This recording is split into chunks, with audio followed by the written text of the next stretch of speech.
Hi again, everyone, and welcome to an emergency one-on-one episode of Newsmakers TV. I'm Jerry Roberts. It is Thursday, October 2nd, and I'm very pleased and honored to welcome in my colleague, Nick Welsh. And we have one and one, only one topic today, which is the breaking news that the Sable Oil Company is now threatening to barge oil off the shores of Santa Barbara in this endless complicated story about offshore drilling and the pipeline. And there's only one man who has made the unfortunate life choices that have led him to understand this story, and that's Nick. And he had a big breaking story about it this week. So thanks for coming in, partner. I appreciate it. My Um, pleasure. uh, First of all, before we get started, everybody remembers we had the awful oil spill in 2015 off Refugio State Beach. And everyone knows that there's been tens of millions of dollars, if not hundreds, of litigation about that, and a lot of wrangling legally and politically about whether that pipeline that ruptured and caused the spill can be reopened. But somewhere in the middle of this, in parachutes an entity called Sable Offshore Oil Company. What exactly is Sable Offshore? Sable Offshore, as near as I can make out, is a relatively recently formed company, really populated by individuals that have uh, a lot of experience in the oil industry. Uh, there's a guy named Jim Forrest who is at the top, and then there's a guy named Steve Rush who is, I think, really the guy driving the bus on a day-to-day basis. And where is he based, Nick? Steve Rush is based out of Santa Barbara. He has lived in Santa Barbara forever. When the Exxon plant up along the coast was first put in, he was there helping install it. So he has been with Exxon from day one. And this guy, Flores, is really interesting. He's sort of a Texas oil patch guy, and apparently has lots of swagger and Barney and Buster and is a maneuver, and people say lots of things. He was around in a company here called PXP, which was very much in the news here in town, 2008. And PXP at that point, Flores and Rush worked a deal with the environmentalists at that time so that they would actually support a new drilling operation off the coast of Vandenberg called Swankion Ridge. And no new drilling had been approved forever and forever and ever. It was in state waters. And they put every Christmas tree ornament on the tree, and they put every Christmas tree present under it. In order, including shutting down the right. platform. They said, we will absolutely shut it down as of 2022. Absolutely, no matter what, we will shut it down. Now, that part of the deal, questions were raised whether that was legally enforceable because they were going to be, taking their straw from state waters and putting it into federal waters, which is just a little further out, and sucking that federal straw. And the question was, would the federal government go along with this deal? That was the big hang-up point. And ultimately, this deal, which was really quite historic, um, just blew the hell up. And What if memory serves, it was coming, and there was some controversy. There were some environmentalists who opposed it, but the Deepwater Horizon oil spill came in the middle of it, and that sort of put the kibosh on it, didn't it? that definitely did not help. And the fact that you also had, the environmentalists statewide, particularly Sarah Juan at the Coastal Commission, Pedro Nava, who was our assembly member, Susan Jordan, who was his wife and who was on the planning commission, a big coastal activist, they were arguing, this sends a very bad message to the powers that be. Yeah, there has to be a bright line. And when people are singing the drill baby drill song, you have to have a very bright line, and there can be no equivocation. It just has to be no. So anyway, so that deal fell apart, but these two fellas, So these two fellows were involved in it, and the fact that they were so creative and adroit and in the deal making back then is so at odds with their brass knuckles, kicking in the balls approach right now. I mean, with Sable. with Sable, yeah, and so when Sable got invented, I think Forrest and Rush they borrowed $790 million from Exxon to buy Exxon's plant. And a bad analogy I make, and that's sort of like when your kid borrows money from you so he can or she can buy you a Christmas present. So, and people have seen Sable as a stalking horse, as a alias, as a front for Exxon. And what did they actually obtain, or the what rights did Basically, they got the 790 million? they got a little bit more than that. That was how much they borrowed. Um, I, those numbers I might be off a bit, but what they got was a whole shooting match. They got the three offshore platforms that Exxon built, Which are in federal they waters. are in federal waters, but for people who pay attention, that is the 3 miles off the coast and further out. And they That's have the rights to pump oil from the seabed there for how long? For decades or? I don't know that there is an expiration date. And they also have lots and lots of land out there. They have leasing rights on way more land than those platforms. They also have Exxon's massive oil processing plant up the Gaviota coast. It's called the Santa Ynez unit. And that has, a natural gas processing facility called POPCO. It's got, all kinds of, I don't know all the stuff ahead, but what the key thing here that everybody is fighting about is this pipeline that would take the oil from Santa Barbara to Kern County, about 120 miles of pipeline that would take the oil that's pumped offshore there. 2015, that pipeline sprung its famous leak, 142,000 gallons out in the ocean. It's funny, just small world. I had beer yesterday afternoon with an economist in town who it turns out was an expert witness in the case filed by the fishing industry against the previous pipeline owner, Plains All American.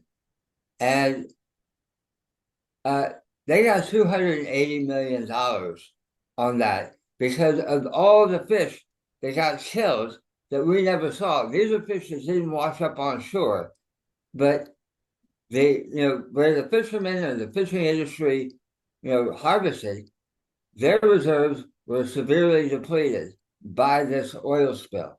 Now, And was that the Capello suit, or was that that? was what, yeah, Barry Capello was in it. But really, we remember the Super 15 spill as a bunch of guys in white jumpsuits, patrolling the beaches for, I don't know, 2-3 months. And it's easy to go, well, okay, it was a big deal, but how big of a deal was it really? Yeah. It's sort of like water polo. What happens under the water is what really counts.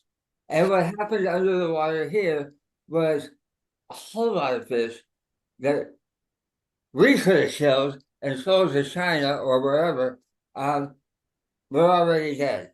And we couldn't sell to anybody, or our fishing industry couldn't. And were there not also landowners who sued and Oh, there were landowners and they got a ton. I mean, that was more of a shakedown deal, I would say, because those landowners, I mean, there's lots of different lawsuits, and Barry Capello was slicing and dicing with the best of them. But I think the key one is if because Exxon initially said, we're going to build a new pipeline, because the pipeline was just thrash and trash. What they discovered was all of the corrosion control systems that had been insisted upon and mandated when they first approved Exxon and the pipeline, they didn't work. So our best technology, which was our best was a big flop. And there was like 122 serious corrosion pits that were so bad you had to patch them. But what we discovered is that the testing technology that we were using then, they call it, you run a smart pig through the line and it through radio from electromagnetic readings can tell you how corroded the pipe is. And then you dig up the pipe and see. Well, what they found after the spill of 2015 is that the smart pig wasn't that smart. And the smart pig got it wrong a lot more times than it got it right. And when it got it wrong, it totally understated how corroded the pipe was. So, for example, where this spill took place, I think the smart pig said it was 47% corroded. That's a big number. It was like 83%. That's a much bigger number. And if it was a 50-50, random split, you get some more wrong than right on it aired consistently on underestimating. All right. So two things I take away here. One is, you don't have to be a tree hugging Greta Thunberg environmentalist to think this is a bad idea to reopen this pipeline, because the technology which they've promised us is all practically foolproof doesn't work. And so it's so bad that Exxon said, we don't want to deal with all these regulatory and legal headaches. Here, our friends in the oil business, why don't you start a new company and deal with it? So they've been kind of not particularly subtle about the way they've done things, but yet they've been tied up with all these regulators and lawsuits. But now they're saying, and this is your story, your scoop this week, okay, we're not going to deal with all you state and local people. We're just going to go 3 miles offshore and put boats out there and put oil on them and take them to ports unknown because Trump says we can. Is that about where we are now? That's about where we are. I would say the story of Sable is that of a snake forever eating its own tail. And where we're coming back to, in the early 90s, we had what they call an offshore storage and treatment facility more than 3 miles out. And then they barged the oil What is then. it called, Nick? OS&T, Offshore Storage and Treatment Facility. Now they call it a vessel. So the acronym has changed. It's OST and V. But it's way the hell out there. And the enviros back in the 80s and 90s fought really hard against it. It was if there was a spill, there'd be no way to contain it, right? They wanted it in a pipeline. And it and all those barges, that's a problem. It's like, so the pipeline was considered the superior environmental alternative, and getting the oil into a pipeline was a massive political lift by the powers that be at the county government. That was favored by the environmental. Absolutely favored. And when they got them into the pipeline, that was considered a major victory. So it is ironic, let's put it that way. Ironic. Is it to watch for what you wish for? Yeah. And so, but the problem here is like when Exxon bought the pipeline from Plains All American, which was a company that really ran it like they had their heads up their butt. And so when Exxon bought it from them, Exxon's thought was, we got to get our oil pumping again. The pipeline was basically shut down for 10 years because of the oil spill. So nobody could pump any oil. It shut everything down. So we need to they have massive reserves out there. I don't know, it's not the second coming of Pluto Bay, but it's big. There's a lot of money to be made. So they want to get back in business. Exxon never proposed, let's recycle this shoot up, spit out pipeline. They were going to build a new one. but they had the regulatory gauntlet that they were going to have to face. And then they also dealt with your buddy Barry Capello, who you referenced earlier. And Barry Capello was representing. Just parenthetically, I have to say, Barry and I have a long history of dating back to the news press litigation, and it may call it PTSD. I don't know what you will, but every time I hear that name, and I hear the phrase, "Are you lying now, Mr. Roberts?" Anyway, go ahead. Well, he represented property owners up along the coast through whose property the new pipeline would have to go. And that was going to be a very expensive, burdensome undertaking. So Is that why they transferred to Sable? They said, they transferred to Sable. Exxon hates California. It hates Santa Barbara more. It's getting out of the West Coast. It has bigger fish to fry elsewhere on planet Earth. Why do we need the headaches? So they came up with this, I don't know, bait and switch, false front, oh, false light. two guys who were interested in making it work here in some way. Yeah. I mean, they're very entrepreneurial. It's like, come on, there's got to be a way we can make this work. And so that's how we got here. All right. So right now, then, level set up to today, the pipeline reopening has been, it's fair to say, entangled in a web of regulatory and legal and political objection. But we are now awaiting a verdict, a puff of smoke, yay or nay, from, correct me if I'm wrong, the state fire marshal about whether they can go ahead. Yeah. So the first, second, third, and final word, which is only a slight exaggeration, in restarting the plant and activating the pipeline is the Office of the State Fire Marshal. And it is charged with making sure that the pipeline is safe and that it can be recycled.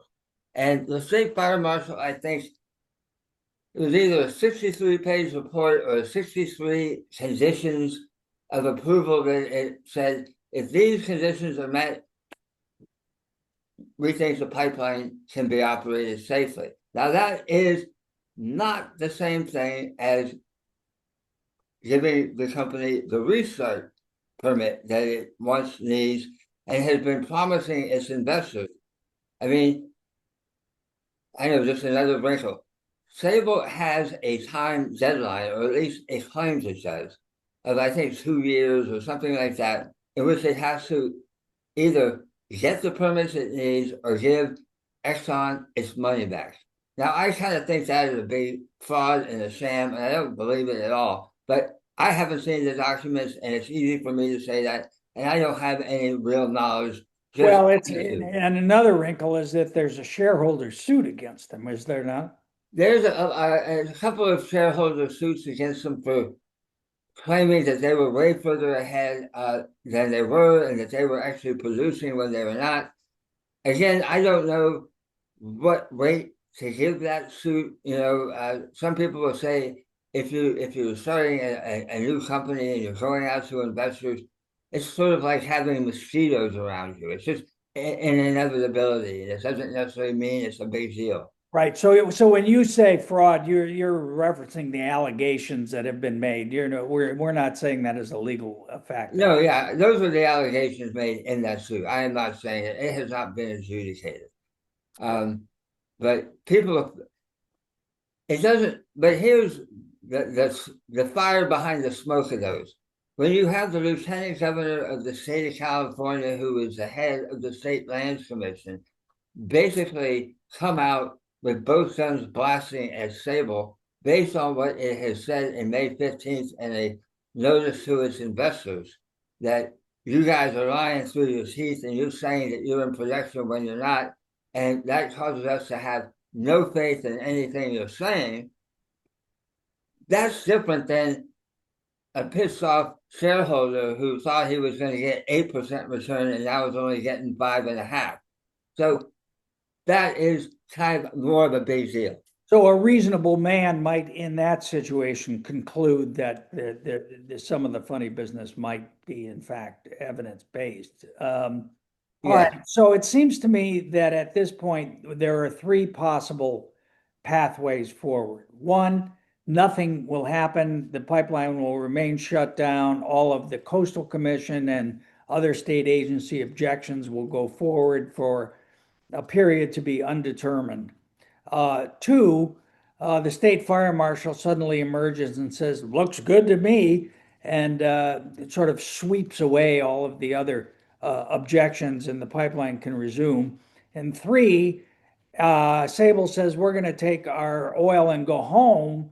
You can have your pipeline. We're going to start with these barges, the USS Trump, 3 miles off the coast.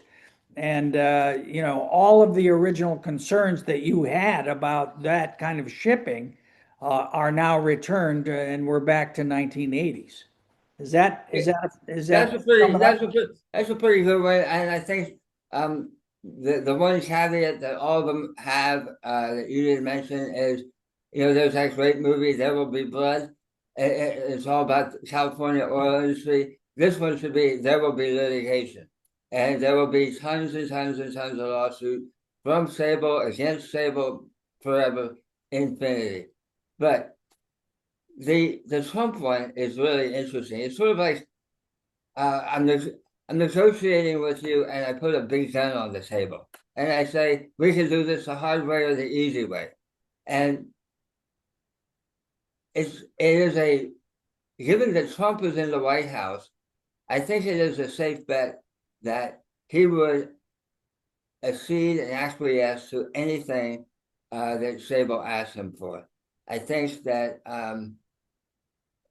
Sable has a connection with a professional golfer named Phil Mickelson, and Trump is obviously he loves golf, and he I cites. love Phil Mickelson. I mean, that's true. I mean, that's just a So fact. there's a personal connection here. I mean, it's not just ideological, like I hate California and I hate green energy and I love oil, all of which are true. There's that personal connection, but But isn't it also true that doing this, the OSTV, if I have the initials correct, doing that option would be enormously expensive, yeah, and maybe not cost effective?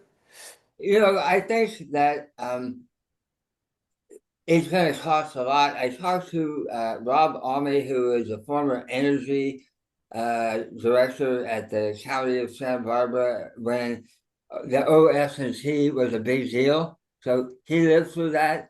So he knows more than I do. Now, he does not know how much it's going to cost, but he says it's going to cost a ton. It is not an insignificant cost. And then the logistics of there are permitting requirements to open the door to environmental lawsuits up the yin yang, and Trump can swat away a lot of things, but he can't he can't swat away everything. So it costs a lot, it takes a lot longer, and if the clock is really ticking and you have impatient investors who get tired of saying patience, patience, jackass will soon be there, um, this is a big time extension. I And mean, yet, they say about a year. the other question I have is, where would the oil be tankered to? But It well, wouldn't be that is a long, really right? I mean, it couldn't be in California. again, everything I say is rank raw supposition, speculation, and innuendo. But In other words, well-informed reporting. well-informed reporting. What would if they were to try to deliver oil anywhere in the great state of California? There's probably state waters it will have to go through and infrastructure in state waters that will have to be relied upon. So And didn't former state senator Hannah Jackson pass legislation that would kind of take that off the table? Again, my recollection. again, the fine print is where all battles are won and lost, and I don't know. It looks prohibitive. They should take it, Port Washington, Port Arthur and Washington, the state of Washington, they should take it there. Here's one of the really interesting wrinkles in this, and it is Sable's most interesting argument, I think. As I'm sure everybody listening knows, last week the governor, or 2 weeks ago, the governor signed a bill that will allow 2,000 new oil wells to be drilled in Kern County because he's freaking out that there's not enough oil production in the state of California for the refinery operators to justify continued operation. And if they go out of business, as two have, then if we don't have the refinery capacity, there is going to be a serious problem in terms of gas prices. And since Gavin is running for president, if he's that got wouldn't be a good. if he's got $6 a gallon gas in California, that will not be a strong argument to people in Michigan. And it will be going up to 8. It'll be going a lot. So right now, Gavin's get out of jail card is, hey, I just approved 2,000 new wells in Kern County. What the people from Sable are saying is that is a nice step in the right direction, but it isn't enough to provide the production needed to keep those refineries open. And only our production here really gets to stay over the hump. But so Gavin, as usual, is kind of between a rock and a hard place, but is tap dancing as fast as he can, not to mix metaphors. But he also just signed legislation by our Assembly member Greg Hart that says clearly and directly this project is under the jurisdiction of the California Coastal Commission, which has absolutely been opposed to it, or at least to put so many requirements to be delayed. So how does, but the fire marshal is also a creature of Gavin Newsom. So how does that all shake out? I think the Greg Hart bill, for everybody watching who hasn't been paying attention, Sable and the Coastal Commission hate each other. They've been at war with each other. The Coastal Commission says you can't do your repairs on the pipes without a coastal development permit. Sable says we don't need your strength of permits. Coastal Commission fined them $18 million, the largest fine ever. So it's not a happy relationship. So I can see why Sable was really bristle. That bill that the governor signs goes into effect January 1st. So that gives Sable a very narrow window of opportunity to get all the permits and get everything it needed from the fire marshal and any state agencies. And hence the big gun they just put on the table. And so it's like, hey, Mr. Fire Marshal man, I really hate to shoot you in the kneecaps and take my oil offshore, but can't we be reasonable here? You seem like a nice guy. And it's a nice little agency you got going. There'd be a shame if anything happened to it. Yeah. and Trump's subtlety, mob government. Yes. So that's sort of how I see it. And it's not unreasonable. So okay. So is there a time window for the state fire marshal to make this determination? I do not know the answer to that. I don't think there is. The state fire marshal did say in public at La Cumbre Junior High School in a public hearing, crowbarred out of him by State Senator Monique Limon and State Assembly Member Greg Hart, that he wasn't going to hit any restart button until all the state agencies that needed permits were permitted. Now, that is something he said in a room with witnesses. It is not legally binding. So Greg Hart tells me he has been assured by the governor's office that nothing will be done, nothing, until the Coastal Commission has had a chance to weigh in.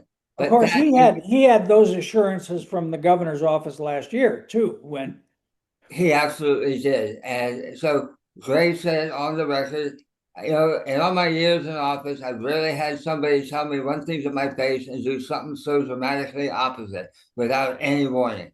yeah, and for Um, those of you who watch, I interviewed Greg about this about a week and a half ago. You can see the show. It's on our website, SB Newsmakers.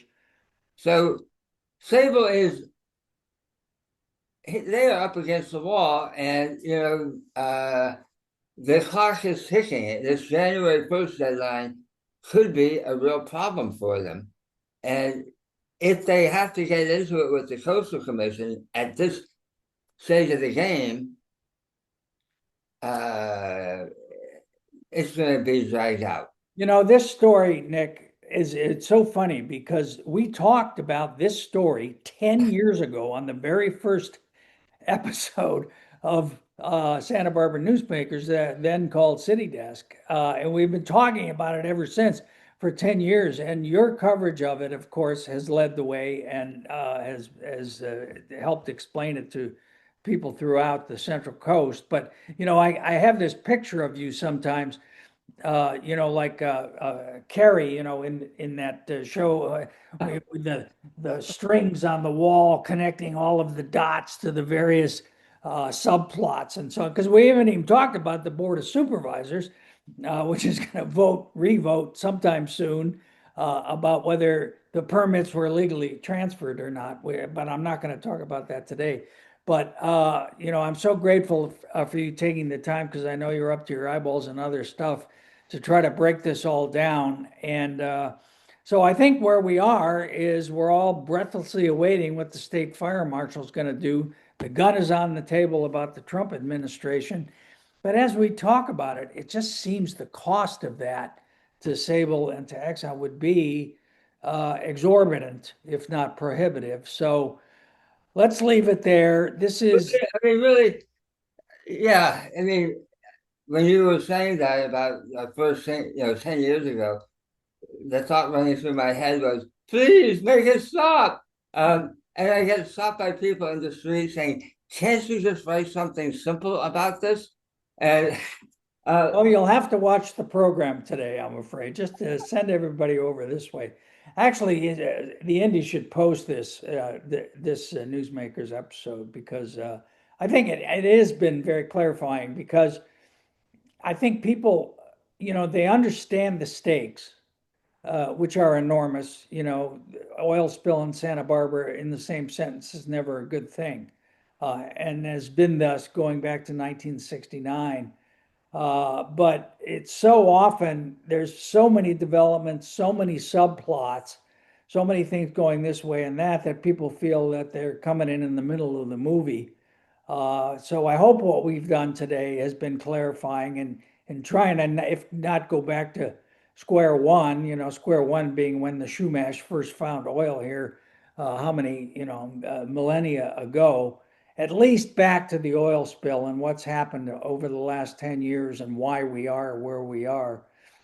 But well, anybody yeah, who wants to understand it, Nick's story this week in the Independent is actually pretty clarifying, I think, about connecting a lot of these dots too. So you can check that out as well. well, thank you. This has been therapeutic. There's Now you like can go back to your strings on the wall with the push pins.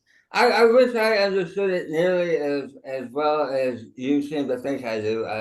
It, it really is. It's like 18. It's like trying to juggle 18 Rubik's cubes and work them out as you go.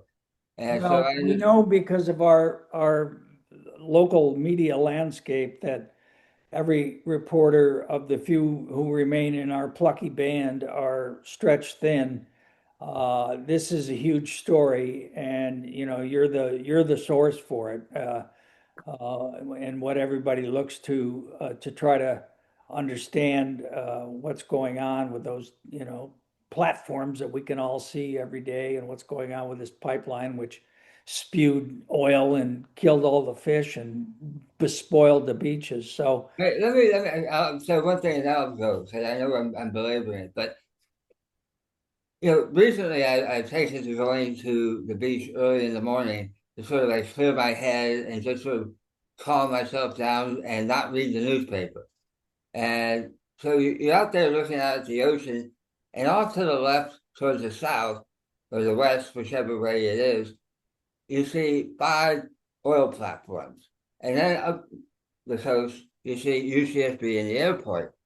And it's a really interesting snapshot in one vista because you don't want to overstate the case, but when UCSB was built and the airport was stolen from Korea back in the early 50s, the plan by the ruling elite of this town was to create this South Coast regional smokeless R&D industry. They could go knock on the doors at Wall Street and everybody would say, here's our money, go make it for us.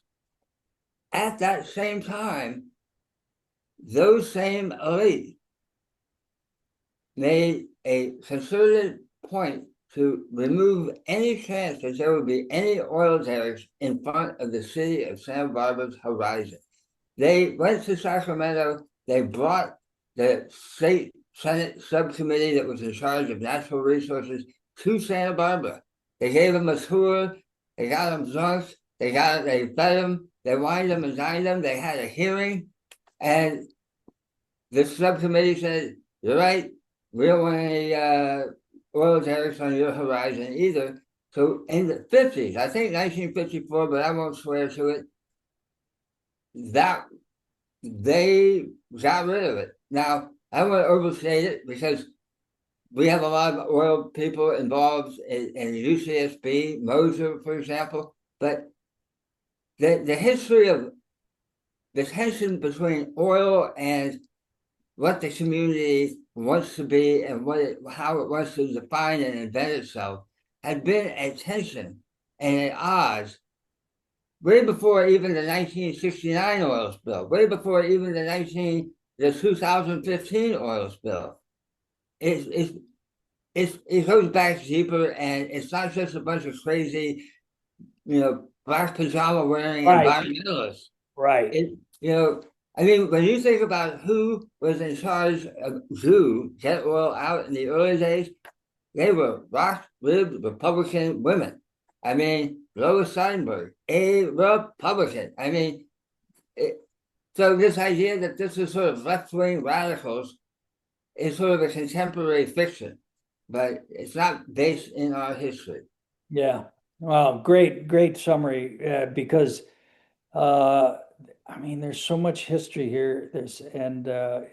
You're exactly right, because the way it's being portrayed by right wingers and conservatives, the way the issue is being portrayed is that, just a couple of wild-eyed radicals that are out to stop things. And I expect our friends at SP Current will be weighing into that effect by Sunday, looking at you, Andy Caldwell. So, all right, Nick. Hey, listen, get back to your That's other my day years, job. but I really appreciate you taking the time to really we can break it down in some detail and try to give some clarity to a situation that is anything but clear.